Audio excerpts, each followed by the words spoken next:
Bonjour tout le monde. Ben écoutez, j'avais l'envie, j'étais en préparation pour ma conférence. J'ai reçu l'amour en héritage, ma première conférence.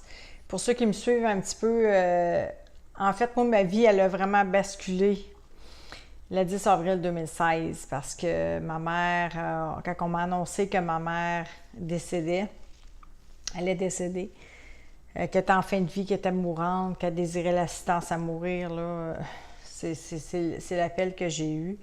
À ce moment-là, j'ai compris là, qu'il se passait quelque chose parce que je venais de comprendre, en fait, le week-end que je venais de vivre. Je venais de mettre en conscience que j'étais pas en conflit avec ma mère, mais dans un conflit inconscient avec moi-même.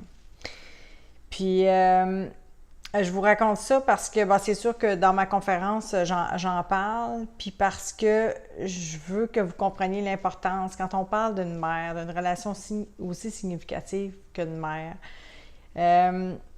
comment est-ce que l'ego peut être dur, comment est-ce que mon cœur était fermé, comment que le cœur peut se refermer sur une personne dans une situation, comment est-ce qu'on peut être dans l'argumentation, dans la vengeance, dans les ruminations, dans le ressentiment, tous les sentiments, nommez-les, versus le cœur, versus le chemin du cœur. Hein? On dit souvent, il y a juste quelques centimètres à parcourir, de la tête au cœur, là, mais des fois, c'est le chemin le plus long à faire. Puis Dieu sait qu'ici, c'est tellement, on est ailleurs, là. C'est l'ouverture, c'est la paix, c'est la compréhension, c'est l'amour, c'est le non-jugement.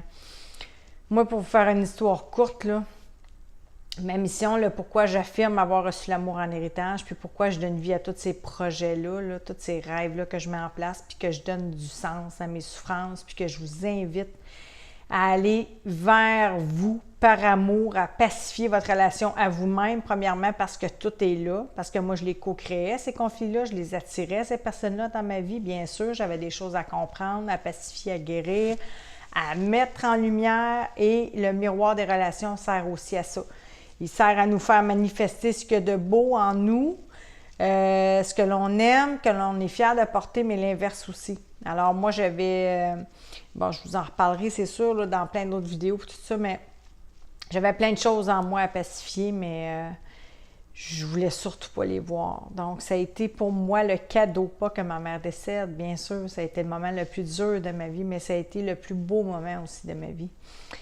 Ça a été le moment d'humanité le plus grand que j'ai jamais vécu. Alors, ce que je veux vous dire, c'est n'attendez pas qu'un proche, qu'une personne que vous aimez autant qu'un parent, votre conjoint, vos enfants, qui viennent vous chercher, qui vous tapent ses nerfs, n'attendez pas une situation dramatique pour aller pacifier votre relation avec vous, avec elle, avec lui, sur un lit d'hôpital.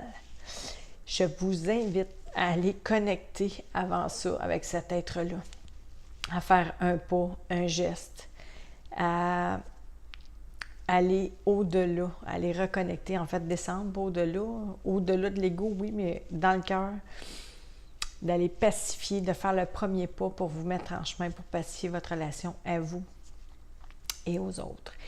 Puis ainsi, vous allez goûter vraiment la différence, la nuance entre vivre davantage avec un cœur ouvert, avec vulnérabilité et douleur, je vous le concède, mais aller vraiment à la rencontre de soi. Moi, je vous le dis, là, j'y ai récupéré ma vie, puis j'ai pas fini d'ouvrir, j'ai pas fini, pas de comprendre avec le mental, de comprendre avec le cœur, puis de jouir de cette vie-là, de tout ce que ma mère m'offre comme cadeau en m'ayant redonné la vie